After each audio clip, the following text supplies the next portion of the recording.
Bom, estamos gravando, pessoal, boa noite. Esse é mais uma sabatinada aí minha e do Caio num artigo científico. Deixa eu botar aqui só rapidinho para a gente poder começar em tela cheia, né? Modo visualização. É visualizar, modo tela cheia. Que aqui a gente tá com o padrão que a gente quer, o fino do fino. Então, meu nome é Gabriel, né? Eu faço mestrado no Estudo de Bioquímica Médica. E eu estou analisando aqui um artigo científico com o Caio Loureiro, que é aluno da Unirio, né, de nutrição. E te apresento aí, Caio, manda um boa noite, boa tarde, seja lá que horas as pessoas vão ouvir isso. É, E essa, já é a nossa segunda análise de artigo, né, nesse sentido. A nossa primeira análise está disponível no YouTube, que foi sobre a suplementação de vitamina E e vitamina C em parâmetros de composição corporal e adaptações fisiológicas em relação ao exercício. Então, a análise está completamente disponível no YouTube, se vocês quiserem ver. Está no meu canal, que o nome do canal é Meta Bioestatística, e nesse canal também tem algumas outras coisas de análise de dados e tal. Aqui na análise do artigo, fica geralmente o Caio aqui com a parte mais teórica, mas trazendo a literatura, que ele lê bastante, de nutrição, e eu trazendo mais a parte estatística, que é o que eu trabalho propriamente no meu mestrado e tudo mais. Então, obrigado, Caio, por estar aqui novamente e te apresento aí para a gente dar o início aí na análise desse artigo aí interessante. fechou. Como eu não sei o horário que o pessoal tá vendo, eu já dou um bom dia, boa tarde, boa noite aí pro pessoal. Então, como o Gabriel disse, eu sou estudante de nutrição da Unirio, e a gente vai trazer um pouquinho aqui desse estudo que avaliou o uso o consumo de ovos inteiros contra clara de ovos em praticantes de treinamento resistido, né? Só antes contextualizando, né, que é interessante nessa questão dos estudos de hipertrofia muscular, de síntese proteica, é muito comum que eles sejam feitos com whey protein ou com suplementos pela praticidade. Só que durante um bom tempo faltavam muitos estudos utilizando o alimento mesmo. E a gente vê que ultimamente começaram a surgir mais estudos avaliando isso. Em específico, essa relação do ovo inteiro, né, e da clara de ovo, já haviam alguns estudos anteriores que faziam essa comparação e eles encontravam que o ovo inteiro ele tinha uma resposta de síntese de de síntese de proteínas musculares maior do que a clara de ovo, né? Então isso foi uma coisa que eu sempre achei interessante. Por que isso aconteceria? E existem várias hipóteses, né? Alguns autores eles sugerem que pode ser pelo colesterol, por algumas vitaminas do ovo, essa questão do ácido fosfatídico também, que já ficou muito na moda como suplemento. Então, assim, são várias hipóteses que criaram. Só que ainda não tinha nenhum estudo avaliando de fato hipertrofia muscular, que é o desfecho que mais interessa a gente. Então, esse estudo ele fez isso. Ele pegou indivíduos treinados, né? Foram 30 pessoas no total e deram para um grupo 6 claras de ovos e 3 ovos inteiros. Né? Eles fizeram isso para igualar a quantidade de proteína e acabou tendo uma diferença na questão do conteúdo energético, né? Só que eles controlaram a dieta dos participantes, né? Eles fizeram um recordatório de 3 dias, se eu não me engano, e eles divulgaram tanto a ingestão de calorias, carboidratos, gorduras e proteínas pré versus pós, né, o tratamento, e eles viram que não teve diferença, né? Então, né, enfim, essa questão da alimentação, eles teoricamente eles controlaram. Tava a quantidade calórica, né, apesar do grupo que recebeu três ovos inteiros, né, ele ter mais caloria para intervenção. Então, A dieta total dos indivíduos estava balanceada em termos de quilocaloria total, né? isso, vai na página 5 e na tabela 3. que eles vão mostrar é exatamente isso que eu falei. A questão dos Aqui, alimentos. Aí, você tinha uma quantidade de energia semelhante pré e pós entre os dois grupos, e a única diferença era o colesterol, né? Depois eu vou voltar um pouco nessa questão do colesterol, mas enfim, né? O tratamento foi isso. Eles deram ovo inteiro contra clara de ovo e botou um treino full body para os caras. Foi um treino de 3 dias, foi uma periodização não linear, e com um esquemazinho de progredindo do treino quando os caras conseguiam realizar mais repetições. Foi tudo correto essa questão do procedimento. E no final do estudo, eles encontraram como resultados uma redução de gordura no grupo que consumiu o ovo inteiro, um aumento não significativo de massa magra, né, que foi mensurado pela bioimpedância, e eles também utilizaram o CT scan para avaliar a musculatura dos extensores de joelho, né? Então, na questão dos extensores de joelho, eles não viram nenhuma diferença entre os grupos. Só que eles também avaliaram a força, e eles viram que o grupo que consumiu ovos inteiros aumentou a força também. E, além disso, a testosterona também, eles aumentaram um pouco. Foi basicamente esses os resultados assim, do estudo. Aqui a gente pode falar um pouco do desenho, como que foi feito, né, o desenho do estudo, que é um ensaio clínico. E basicamente no ensaio clínico a gente tem, né, a gente pega uma amostra, de indivíduos com determinadas características. No caso, eram indivíduos que realizavam treinamento resistido. E aqui ele tem aqui onde é que está esse negócio, que ele fala aqui. Ele está falando aqui sobre os caras. Onde ele está falando aqui sobre... Os participantes? Aqui, os participantes. Eles tinham mais ou menos 24 anos, a altura aqui, né, de 174, com desvio de 5,7. E aí a gente já entra aqui numa questão, né? Eles eram considerados como treinados se eles tinham realizado treinamento resistido pelo menos 3 vezes na semana durante um ano antes do início do estudo. Então, esse foi o critério deles para considerar, para entrar como se fosse, isso aqui é o que a gente considera como indivíduos treinados, que é a amostra, né? A amostra que o estudo quer investigar. Ele quer fazer extrapolações, ele quer extrapolar esse resultado para indivíduos do sexo masculino que são treinados, que realizam treinamento resistido e que são jovens, né?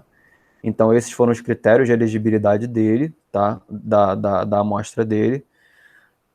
Tem algumas coisas extras aqui que eles falam, mas aqui a gente não vai entrar nos mínimos detalhes. E basicamente aqui, voltando aqui no desenho, a gente tinha 38 desses caras, 4 foram excluídos por, enfim, medicação e por ter comorbidade. 34 entraram foram randomizados no início do estudo, porque o ensaio clínico, né, a gente tem uma amostra, pega uma amostra com determinada característica e randomiza os indivíduos para um grupo intervenção e para um grupo placebo ou outra intervenção, se o objetivo é comparar intervenções. Então, aqui no caso, esse grupo aqui era o grupo que recebeu os ovos inteiros, e esse grupo aqui foi o que recebeu somente as claras. Então, a gente tinha no início do estudo 17 indivíduos que receberam ovos inteiros e 17 indivíduos que receberam somente as claras. Ocorreu uma perda de segmento igual entre os dois grupos, e na análise final a gente terminou com 15 em cada grupo, né, para fazer as comparações e ver o efeito da intervenção, ver o efeito, comparar o efeito do ovo inteiro contra somente a clara, em desfechos que ele mensura, que ele fala aqui para a gente, né? A gente viu desfechos deixa eu subir aqui no abstract novo. A gente viu desfechos de massa magra, potência anaeróbica, hormônios também. Ele mediu, por exemplo, GF, percentual de gordura, testosterona, parâmetros de força aqui, né? e aquela questão que o Caio tinha falado da área seccional do músculo extensor. É músculo extensor do joelho, né, Caio? Isso. Tá, é knee extensor muscle mass, é músculo extensor do joelho. Então, ele viu para esses diversos desfechos, né?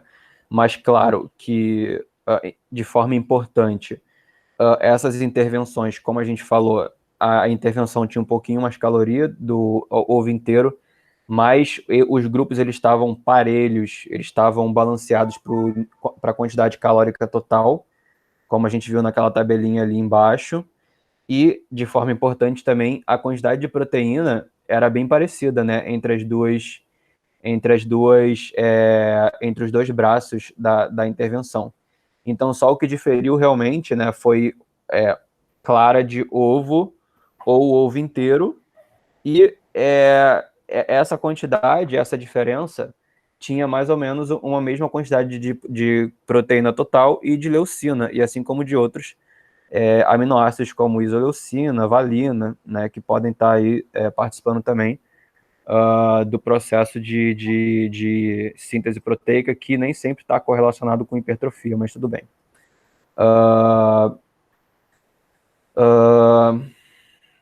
Que mais? De forma importante. Também tem uma coisa legal de falar, Fala. que eles divulgaram, que foi a questão do baseline, para ver se os indivíduos eles tinham características diferentes entre si. No caso, eles divulgaram poucas variáveis, né? Se você ver ali na página 5, isso, aí, ó, aí volta. No comecinho da página 5 aí. É verdade. Eles divulgaram essas 3 variáveis, que foi idade, altura e a massa, né, o peso, só que seria interessante eles mostrarem também a questão da massa magra, né, e da massa gorda dos indivíduos antes do estudo, também nesse tipo de tabela, assim como o histórico de treinamento, porque a gente sabe que, por exemplo, se eu tenho um grupo de indivíduos que realizam um determinado volume de treino e ele aumenta esse volume de treino, pelo aumento do volume de treino, geralmente está relacionado com a hipertrofia muscular, é esperado que esse grupo ele vá aumentar a massa muscular. Porém, se em um dos grupos a gente tinha uns caras fazendo um volume de treino muito maior do que eles fizeram na intervenção, é pouco provável que tenha um ganho de massa muscular por conta dessa redução do volume de treino. Perfeito, Caio, perfeito, né? São poucas informações aqui que eles dão de baseline, e os indivíduos eles tinham um critério aqui o critério deles para considerar indivíduos treinados era muito amplo, né?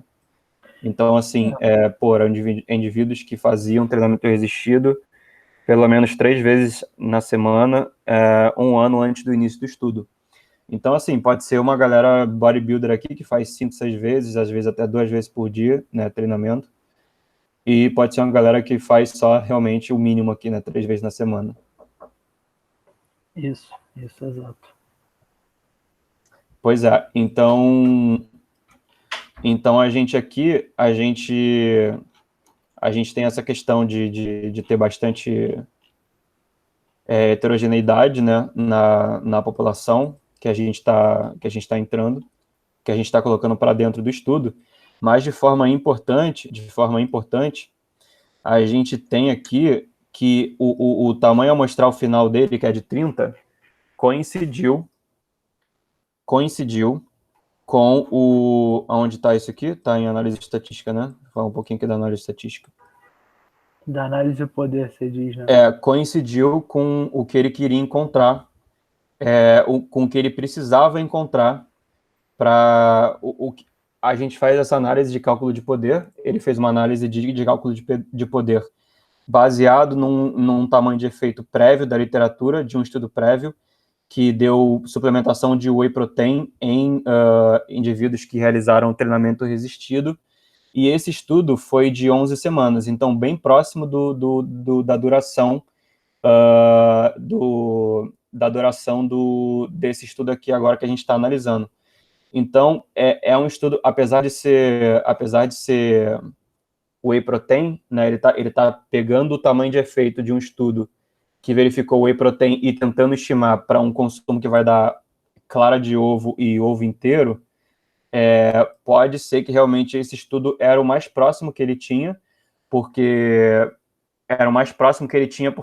quando a gente faz esse cálculo de poder, a gente nunca sabe exatamente qual é o efeito real da nossa intervenção. Eu tenho até um post no Instagram falando sobre isso. Na medicina, a gente nunca sabe realmente qual é o efeito real das nossas intervenções.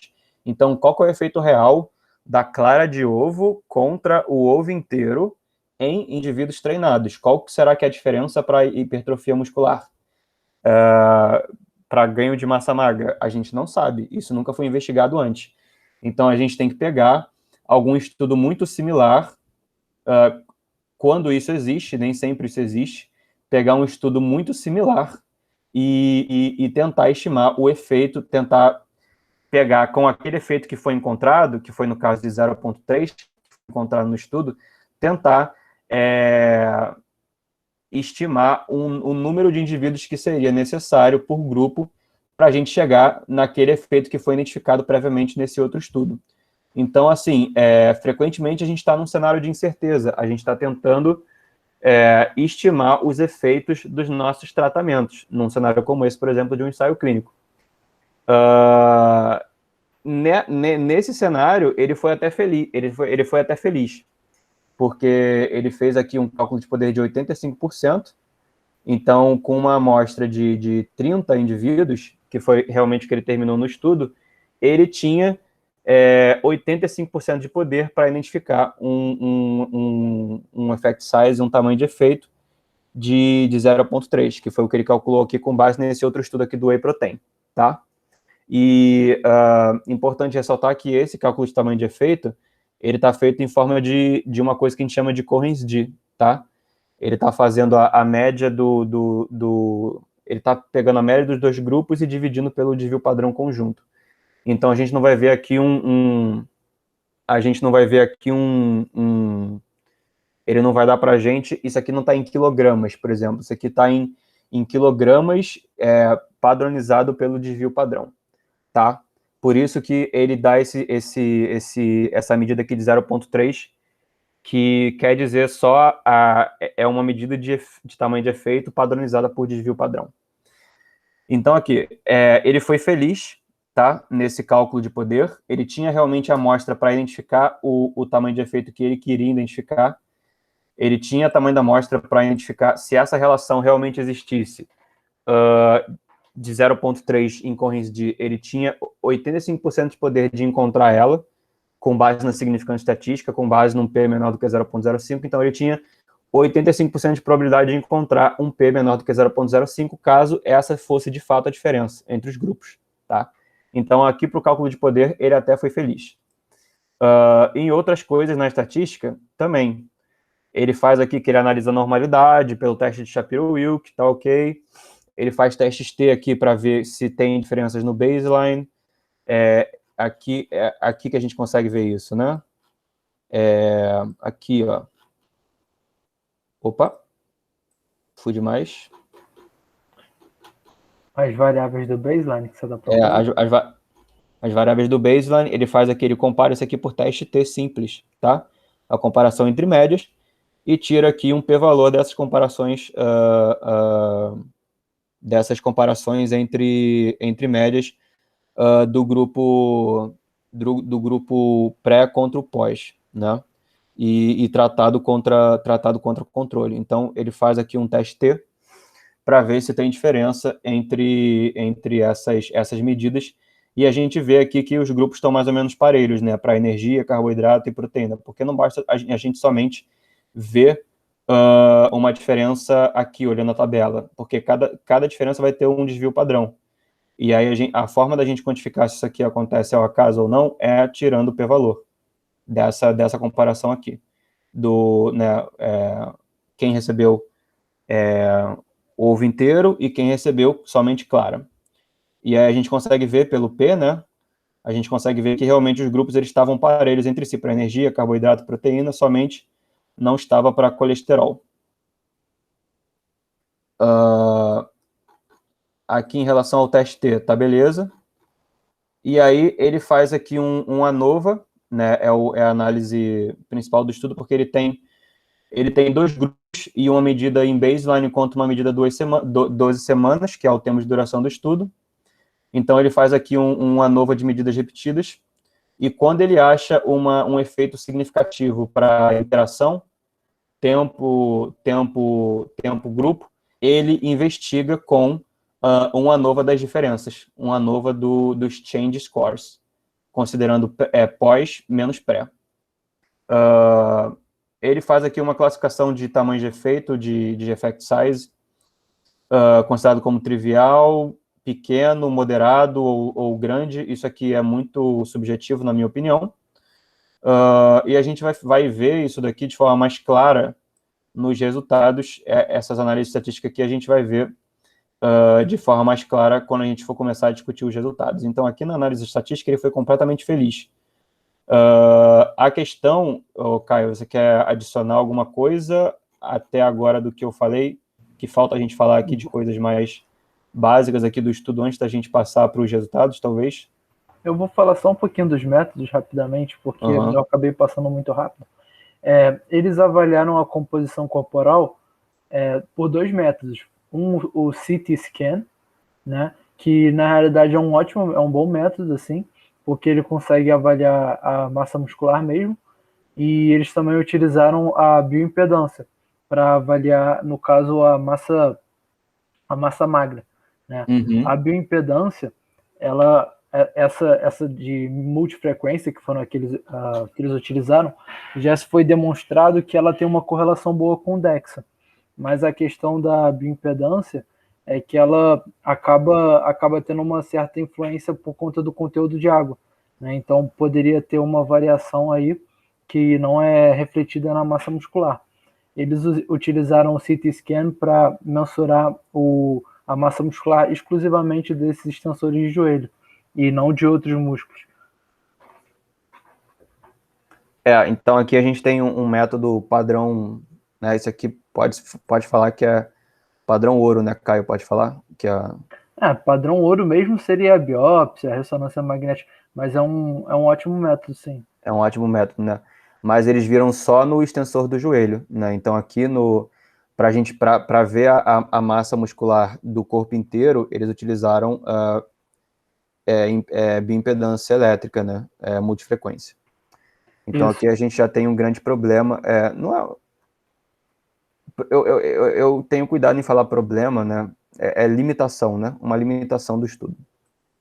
Porque assim, a bioimpedância, a que tem mais erro mesmo é aquela de uma frequência só, entendeu? A bioimpedância de multifrequência, como eu disse, ela tem uma boa correlação com o DEXA, né? Então não é um método tão ruim assim, porque quando a gente pensa também na utilização dele em um ambiente controlado, os pesquisadores eles controlam essa questão do estado hídrico, né? Eles fazem todos os participantes fazerem a medida de forma que o estado hídrico não atrapalhe muito. Acaba que sempre tem uma pequena chance de socorrer, né? Mas a questão do percentual de erro realmente é diminuído. Mas também não dá para afirmar que é massa muscular, porque o método não mensura isso. Não mensura isso, né? Mais alguma coisa aqui para falar dos métodos? O protocolo de treino você já tocou, a ingestão, como que foi a intervenção, a gente já tocou também. Aqui, né, a questão como eles viram o cálculo dietético também a gente já falou, né, que foi um questionário de 3 dias, e um aplicado durante o dia de semana e um aplicado durante o fim de semana. Então isso é interessante. E eles fizeram também os testes de força, né? Os testes de força. E eles fizeram também, mensuraram, né, para fechar os desfechos do estudo, eles mensuraram IGF-1, testosterona, né, por meio de, enfim, amostras de sangue.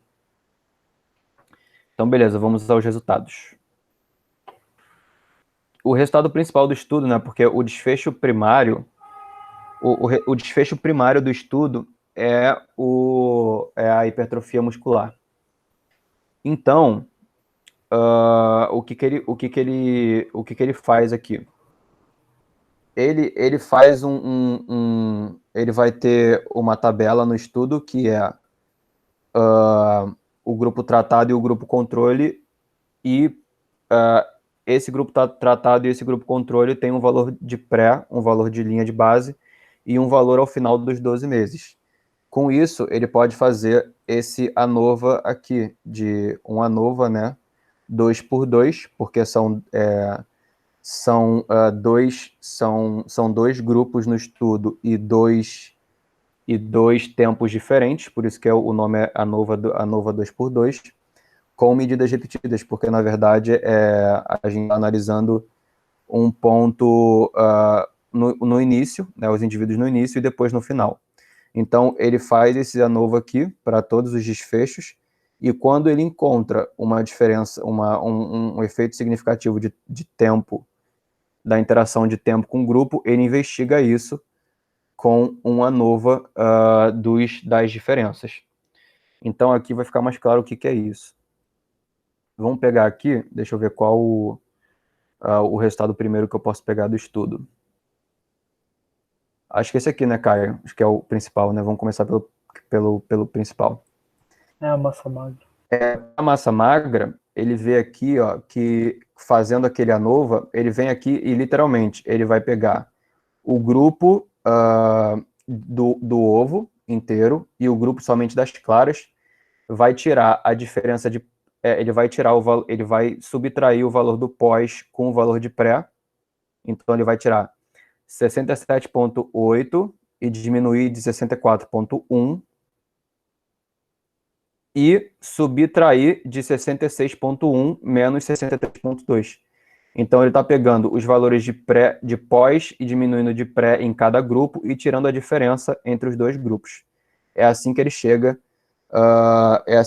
no valor dele que ele diz aqui que a diferença, né, nos grupos, a diferença de quem recebeu o ovo inteiro foi de 0,9. É assim que ele chega nesse valor de 0,9. E aí dá um p-valor de 0,06, que é quase, né, considerando o alfa aí de 5%, é quase P menor do que 0,05. Então, quase acha um efeito estatisticamente significativo para o desfecho primário do estudo. A gente tinha lá 85% de probabilidade, de acordo com o cálculo de poder, de encontrar esse efeito. Ele, de acordo com o critério de 5% da significância estatística, ele quase chegou lá, ele quase encontrou. O problema aqui não é nem propriamente o p-valor não ter cruzado a região de significância, o limiar de significância, perdão. O maior problema aqui é que é um tamanho de efeito muito pequeno, de 0,9, a diferença entre os grupos, em um proxy seria, né, Caio, um proxy de massa magra, porque o problema está no método, né, porque o método ele não está nem investigando propriamente a massa magra, ele está chegando num proxy do que é a massa magra. Então, fala um pouco sobre isso. Então, a questão é assim, ele mensura a massa magra, só que a massa magra não é a mesma coisa que a massa muscular, né? Então, é verdade, perfeito. Então seria por conta disso, né? Porque a massa magra você também vai levar em conta outros compartimentos, como eu disse, a questão da água, né? Então, quando essa diferença é muito pequena e você tendo provavelmente esse possível erro, é uma possibilidade de que esse resultado encontrado não seja refletido, né, por massa muscular.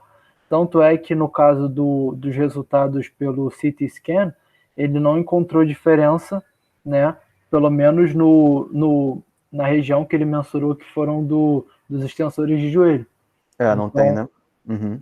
Então, assim, esse resultado poderia ser massa muscular também, ou poderia não ser, a gente não sabe.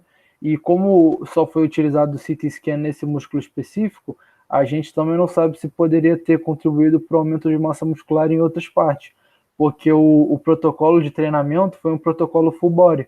Então é factível que pudesse ter existido algum outro tipo de hipertrofia em algum outro local. Nem diferença pré contra pós tem aqui, né? Que ele tá falando aqui overtime. Não, diferença pré contra pós até tem. Mas não tem diferença entre os grupos, né? A diferença pré contra pós até tem na área seccional dos extensores. mas não tem diferença entre os grupos, que é o mais importante, né? Exato. Só o que aumenta aqui, ó, Absolute Change Scores, só o que aumenta é testosterona, força do quadríceps, Aí força da pegada, da mão força da esquerda pegada, e da mão direita. e da mão direita, e tem uma diminuição aqui do percentual de gordura, né? Os caras que estavam consumindo ovos inteiros tiveram uma redução do percentual de gordura.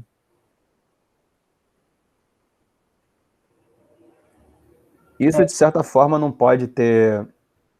Como eles perderam mais gordura, não pode ter influenciado a massa livre de gordura de uma certa forma? Então, influenciou a massa magra. Eles aumentaram a massa magra e eles perderam gordura. Tá? O resultado de massa gorda também, eles tiveram uma redução de massa gorda em comparado com o grupo da clara de ovo. Né? Por isso que teve essa diferença do percentual de gordura.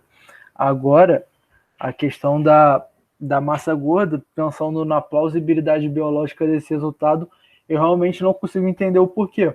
Né? Porque a gente vê que a ingestão proteica estava semelhante, a ingestão a ingestão alimentar durante o dia também estava bem semelhante. Isso assim, a gente presume que estava pelo que eles reportaram. Mas assim, a questão do recordatório sempre tem um potencial erro. Né? Agora, será, Caio, como o grupo que teve mais, que consumiu o ovo inteiro, como ele perdeu mais gordura, será que, consequentemente, ele não terminou com um nível maior de massa magra por causa disso? Tipo uma recomposição corporal, você diz assim. Isso, e não propriamente um aumento não somente um aumento de massa magra, que não quer dizer massa muscular, como você bem me corrigiu, mas que eu tinha usado a terminologia incorreta, mas realmente que não foi só uma coisa que aconteceu, não foi só um aumento de massa magra, foi também uma modificação, né, da composição corporal, foi uma melhora da composição corporal. Por isso, abaixando a gordura e meio que mantendo o peso, vamos dizer assim, no final a gente vai ter mais massa magra, entende? Sim. Mas a questão é que eu diria que talvez o efeito a gente poderia dizer, não sei se eu estou viajando, que o efeito do aumento da massa magra, ele tá confundido também com o aumento, a diminuição do percentual de gordura. não consigo imaginar como que isso aconteceria assim. O aumento da massa magra por conta do percentual, da redução do percentual de gordura. Porque assim, tá, vamos lá, vamos pensar. Você teve o protocolo de treinamento resistido, esse protocolo sinaliza a hipertrofia, e a gente tem o consumo proteico para melhorar essa questão, né? Tanto para aumentar a síntese proteica, mas principalmente pelo fornecimento de aminoácidos. Então, assim, pensando na questão da plausibilidade biológica desse achado, o consumo de ovos inteiros, a diferença dele para a clara de ovo e o que eles encontraram aí principalmente foi o conteúdo de colesterol. Uhum. Então, aí o conteúdo de colesterol, e eles também encontraram um aumento de testosterona. Então, assim, a gente já tem aquele pensamento meio que intuitivo. Pô, os caras aumentaram testosterona, devem ter aumentado a massa muscular por conta disso. Só que o que já se sabe é que as concentrações circulantes de testosterona, dentro da normalidade, né, dentro do valor de referência, elas não têm tanta influência na hipertrofia. Acaba sendo uma influência maior, no caso, os receptores androgênicos, que são os receptores de testosterona. Então, se esses caras tivessem algum hipogonadismo, dava para entender, mas eu acho que não foi o caso, até porque esse aumento de testosterona não creio que tenha sido tão grande assim para poder justificar isso. Mas é o único tipo de mecanismo que eu penso assim. O autor até fala da questão do ácido fosfatídico, né? O ácido fosfatídico, se a gente pensa no processo de contração muscular, assim, quando você começa a treinar, você tem a contração muscular, que é mais ou menos a interação da actina com a miosina, e esse processo ele acaba gerando um estresse mecânico, e esse estresse mecânico ele vai ativar determinadas vias bioquímicas. Tá? Esse daí é o processo de mecanotransdução. Um outro mecanismo da ativação da síntese proteica induzida pelo treinamento é o do ácido fosfatídico. O que acontece? Se a gente pensa na fibra muscular, a gente tem as bandas, né, as duas linhas Z, e tem a actina e a miosina. Nessa linha Z, você tem armazenado o ácido fosfatídico. E durante o treinamento, esse processo de estresse mecânico, ele acaba liberando esse ácido fosfatídico, e esse ácido fosfatídico, ele ativa vias de síntese de proteína. Então, poderia também ser um outro potencial mecanismo, só que a gente vê que, por exemplo, suplementação de ácido fosfatídico não tem efeito em hipertrofia muscular. Então, acaba sendo difícil assim de entender de onde veio esse aumento de massa magra. Mas foi, qual foi a questão que você tinha levantado em relação ao percentual de gordura que eu não consegui entender muito bem?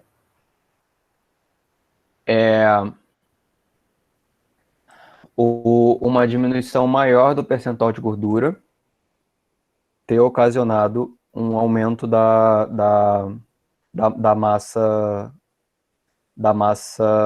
magra.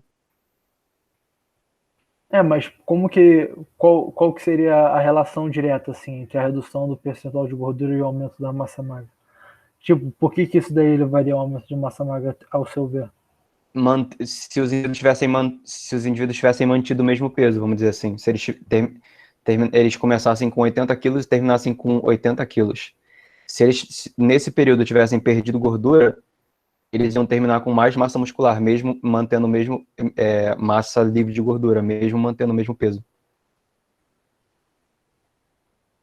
Porque eles consequentemente vão estar diminuindo a massa gordurosa. Então, o resto, que é a massa livre de gordura, que é a massa magra, vai estar maior, entendeu? Se eles tivessem mantido o mesmo peso. Entendi, mas aí a gente tem que pensar o porquê que essa intervenção levou a essa recomposição corporal, entendeu? Essa que é a grande questão, sacou? Realmente faz sentido o que tu falou, mas assim, a gente ainda não tem essa resposta, pelo menos não que eu conheça assim de estudos avaliando o porquê que a gente teve essa recomposição corporal com o grupo consumindo o ovo inteiro. Qual seria a plausibilidade biológica disso, né? Exato. Pode ser, cara, pode ser porque, enfim, os indivíduos, eles eram muito diferentes, né? Eles poderiam ser muito diferentes. Eram 30 homens que, cara, aqui o critério de elegibilidade é um pouquinho amplo, né? Então, assim, pode ter uma galera bem hardcore, né? Pode, sei lá, não sei. Foi feito de forma aleatória? Foi. Mas, como você falou, tem poucas variáveis aqui no baseline, né, que foram medidas. A gente não tem, por exemplo, se os caras aqui que receberam o ovo inteiro, eles eram mais hardcore de uma forma geral do que os caras que receberam só a clara. Entende? Então, assim, pode ser se eles treinavam mais pesado, vamos dizer assim. Tem isso. E tem a questão do que eu tinha falado do histórico de treino, né? Por exemplo, se o grupo do. A gente pode imaginar também que esses caras assim do grupo do eles nem eram mais hardcore. Só que antes de começar o estudo, eles tinham um treino mais leve. Aí eles foram para essa intervenção, começaram a realizar um treino mais forte, e independente da intervenção nutricional, eles aumentaram a massa muscular por conta disso. Né? Seria uma outra possível interpretação também. E se eles de alguma forma soubessem que existia um estudo prévio, a gente não sabe quem são esses caras, né? Se eles soubessem de um estudo prévio que viu que o ovo inteiro aumenta a síntese proteica, que não está correlacionado com hipertrofia, né? Mas se eles soubessem de alguma forma, tivessem tido acesso a essa informação, a gente ia ter tido um tipo de viés, né? Que eles poderiam, sabendo que o ovo inteiro funciona mais, na cabeça deles, eles poderiam ter uma overperformance no treino, né? A gente não sabe. As intervenções de nutrição, elas são difíceis de você cegar. O indivíduo não saber o que ele está fazendo, né? Não tem Não tem cegamento. como, não, é impossível. Mas, enfim, isso poderia, de alguma forma, pensando aqui muito além, né? Pensando muito além. Mas acho que a questão aqui do percentual de gordura foi mais ou menos esclarecido, né? Qual foi mais ou menos o meu raciocínio. Entendi o seu raciocínio. É Aham. porque eu estava pensando que você estava tentando, que você estava justificando por que teria acontecido esse aumento da massa magra em virtude do consumo de ovo, né? E como justificativa essa alteração do percentual de gordura. Mas não foi isso, né? Você só mostrou que essa alteração do percentual de gordura, na realidade, ela justamente, de fato, refletiu o aumento da massa magra e a redução da massa gorda. É como se o aumento da massa magra, porque tá vendo por BIA, né? Então ele pega, tipo, se não me engano, a BIA é tudo que não é tecido adiposo, ele considera como massa livre de gordura, não é isso? Não, a BIA é assim, a bioimpedância, eles utilizam eles botam vários eletrodos assim no corpo da pessoa Sim. e eles quantificam a impedância, né, que seria mais ou menos como que eu vou explicar? Seria Enfim, eu sei como é que é, eu sei como é que é, mas chega no ponto final que eu sei como é que é. Então, aí eles quantificam com base no teor de água de cada tecido corporal, essa questão de quanto que tem, de quanto que esse tecido corporal ele representa, entende? Uhum. Aí então é por isso que assim, a questão da bioimpedância como a massa magra ela tem uma quantidade de água maior, geralmente em atletas assim a bioimpedância ela é dita como um método mais impreciso, digamos assim, Aham. e ela seria mais recomendada talvez para utilizar em obesos, porque o obeso, uma outra alternativa, por exemplo, as dobras cutâneas, seria uma coisa extremamente complexa de você utilizar, porque ela tem uma imprecisão maior por conta do excesso de tecido adiposo mesmo, né? Mas aí tá, voltando à questão do estudo. Eu acredito que a gente assim, não posso afirmar que foi realmente essa variação de massa magra foi só por conta de água, mas também não posso afirmar com certeza que foi por conta de massa muscular. Uhum. A gente tá incerto, né? Até porque o tamanho de efeito é muito pequeno. Isso. Então, Quer, basicamente, fala. quer que eu dê uma concluída, um resumidão assim no estudo para finalizar, ou quer falar mais alguma outra coisa? Eu queria só deixar mais um pouco claro aqui as análises estatísticas. O que Então, eles fizeram, na verdade, por esse ANOVA aqui 2x2, né? De medidas repetidas. Nesse ANOVA, com medidas repetidas, a gente vai ter um efeito da intervenção, um efeito dos indivíduos, um efeito do tempo e um efeito da interação do tempo com o tratamento, com a intervenção. Então, a gente pode ter 4 p-valores nesse teste, tá? Então, quando eles verificavam, eles fizeram esses ANOVAs para cada um dos desfechos, pré, pós, para cada um dos desfechos, para cada, enfim, para massa magra, para IGF-1, para parâmetros de força, e no que eles encontravam esse efeito significativo da interação tempo-grupo, que foi o que eu falei aqui, ó.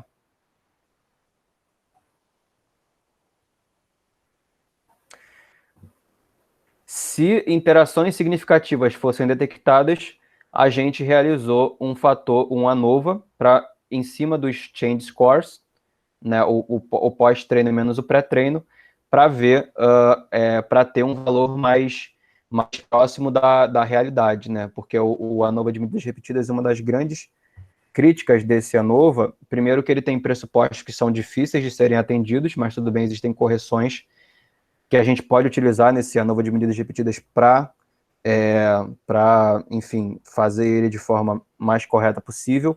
Existem já métodos estatísticos que são superiores a isso, que eu ainda estou começando a estudar, mas eu sei que existe métodos estatísticos que são superiores à ANOVA de medidas repetidas.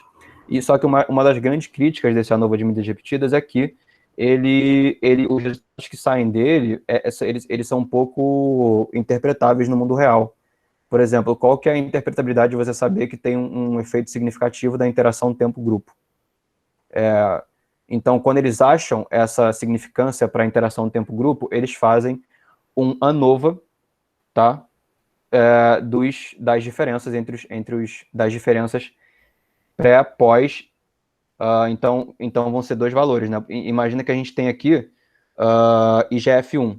Ele vai pegar para cada indivíduo o valor de pós, o valor após os 12 meses, diminuir do valor inicial. E isso ele vai fazer para cada indivíduo no grupo ovo inteiro. E vai fazer também para cada indivíduo no grupo que recebeu somente a clara. E aí ele vai ter os valores das diferenças de pós menos pré para os 30 indivíduos. 30 no grupo para os 30 indivíduos, 15 no grupo clara e 15 no grupo ovo. E aí ele vai fazer o ANOVA em cima desses valores das diferenças, tá? Então é aí que ele acha os p-valores aqui das diferenças entre os grupos, tá? E não das diferenças entre os grupos, e não das diferenças intragrupo, tá? Que seria uma diferença intragrupo, seria você fazer uma comparação pré-x-pós, que foi o que ele fez aqui.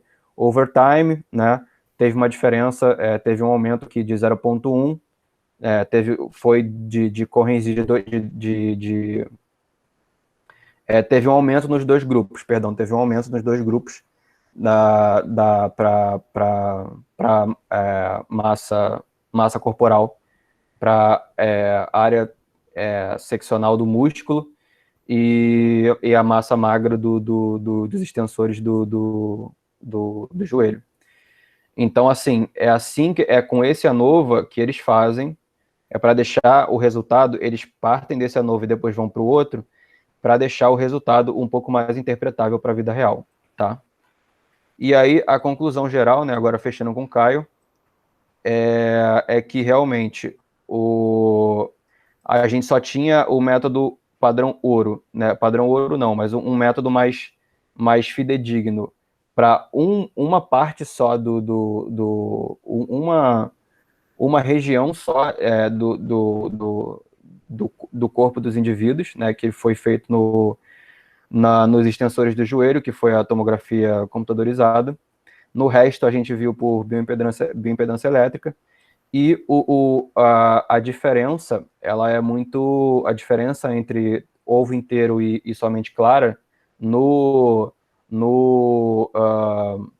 na massa magra, ela é muito pequena. A gente não tem como saber se o que o Caio explicou, se é massa muscular, se é água, né? E eu queria que tu explicasse aí, para a gente fechar, Caio, esse artigo aqui. Tá.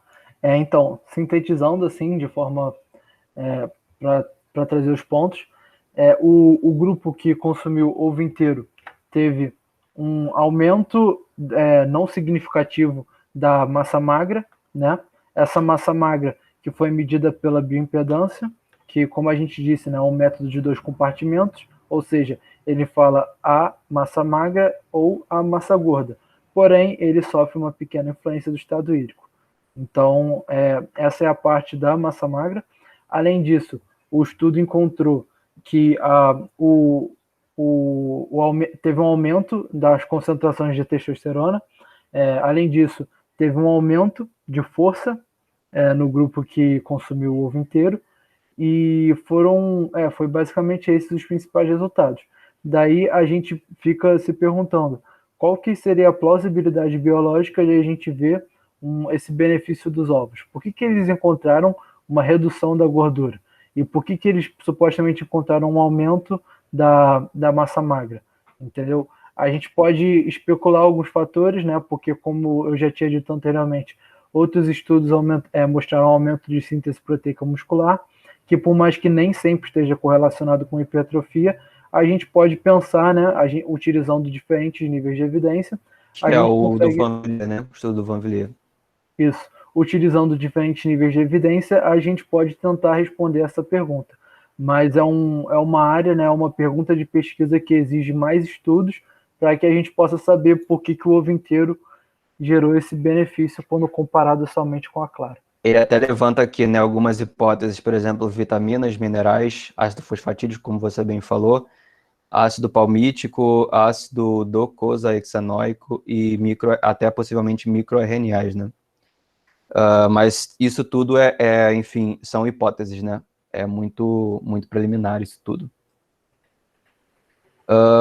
O que eu acho interessante é a gente estar investigando o efeito, a intervenção é o alimento. Não é, por exemplo, somente o ácido fosfatídico. O ácido fosfatídico, ele pode estar dentro aqui da intervenção, né?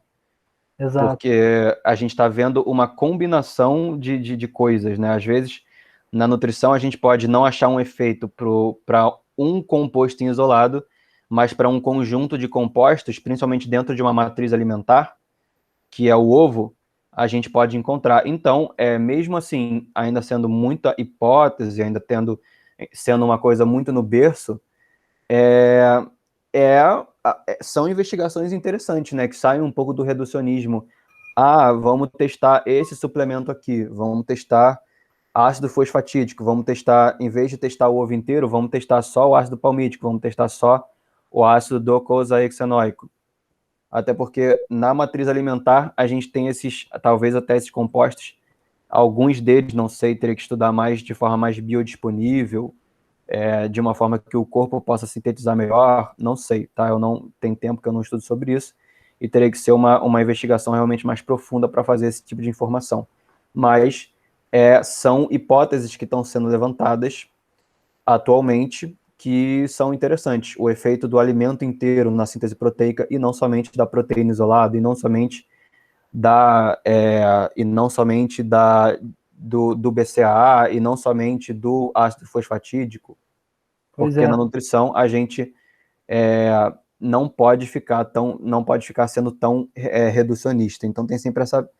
Na visão reducionista, a gente consegue cegar, por exemplo. A gente consegue dar. Os caras não sabem se eles estão recebendo ácido fosfatídico ou não. Na visão não reducionista, é impossível de cegar. Os caras vão saber que eles estão comendo só clara ou ovo inteiro. Mas é como se fosse uma balança, né? Você ganha algumas coisas e perde outras. Nunca tem o cenário que é o ideal. Sim, bem legal essa tua conclusão aí. Tem mais uma coisa interessante aqui, que eles, indo no registro dele de ensaios clínicos, eles tinham vários desfechos primários e eles não fizeram esse registro dos desfechos primários de forma tão adequada. Eu não vou passar por isso aqui, mas como eu trato aqui um pouco mais da parte da metodologia, eu acho interessante eu falar sobre isso. A gente, utilizando esse registro aqui, a gente bota isso aqui no Google e acha o registro do ensaio clínico, e a gente vê que lá, que é basicamente para a gente não ter muita flexibilidade de análise estatística, por isso que existe esse registro aqui. Lá, eles fazem até um registro do estudo, mas tem vários desfechos primários, a coisa não está muito bem feita, tá? Só é mais uma crítica aqui ao estudo. Uma última coisa que eu gostaria de pontuar, uma última coisa que eu gostaria de pontuar, Segundo nossos estudos. uma última coisa que eu gostaria de pontuar, deixa eu ver se eu acho aqui o que eu gostaria de pontuar aqui. Que a conclusão dele, aqui, aplicações práticas. Ele fala que, né, parece ser similar para massa livre de gordura e, massa livre de gordura, e para a área seccional do músculo lá que ele mediu, né, do extensor do joelho. Comparando ovo inteiro com somente claras, que são, enfim, proteínas de igual valor biológico, né? Então, é o que ele conclui aqui. Então, ele conclui corretamente o resultado do artigo. E uma última coisa, agora a última mesmo, falar um pouquinho aqui sobre essa significância aqui. Se esse estudo aqui ele foi muito aberto em relação aos participantes que entraram nele. Podia ter cara aqui muito bodybuilder, podia ter cara aqui que treinava somente 3 vezes durante a semana e fazia aquele, enfim. A população era muito heterogênea, mas se eles tivessem sido um pouquinho mais criteriosos, por exemplo, se eles tivessem selecionado, por exemplo, atletas de elite, eu não acho que eles precisariam ter utilizado isso é a minha opinião, tá? Pode ser um pouco polêmica, mas eu não acho que eles precisavam ter utilizado um alfa aqui de 5%. Ou seja, todos os valores abaixo, com P menor do que 0,05, seriam considerados significativos.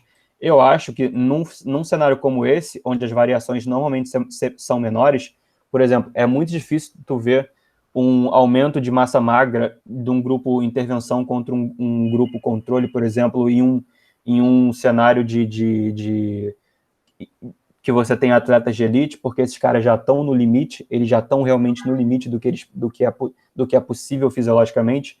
A gente pode utilizar um critério de significância menos estrito para quantificar coisas que seriam prováveis de acontecer ao acaso na amostra, tá? Então, a gente poderia utilizar, digamos, vamos fazer um experimento mental aqui, digamos que